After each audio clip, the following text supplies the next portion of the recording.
నీ ప్రేమ నాతో మోసంతో మొదలైంది. నువ్వు నన్ను మోసం చేయడానికే ప్రేమించావు. నువ్వు నన్ను మోసం చేశావని నేను నిన్ను ప్రేమించడం మానేస్తే నా ప్రేమ నిజం ఎలా అవుతుంది? నా ప్రేమకి నిజాయితీ ఎక్కడుంటుంది?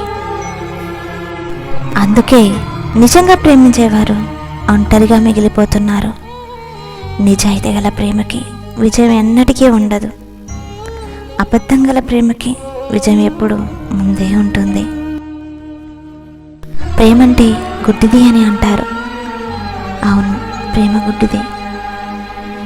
నిజమైన ప్రేమ అంటే ఏంటో తెలియని వారు లవ్ చేస్తున్నారు. వాళ్ళ లవ్ ఈజీగా సక్సెస్ అవుతుంది. నిన్ను ఎన్ని విధాలుగా ప్రేమించాలో అన్ని విధాలుగా ప్రేమిస్తూ అలసిపోయాను. ఇక నా మాటలతో నిన్ను మార్చలేక నాలో నేను మౌనంగా ఉంటున్నా. కన్నీటితో నిన్ను కరిగించలేక నాతో నేను ఒంటరిగా ఉన్నా. కానీ నువ్వు లేని నా జీవితం శూన్యం.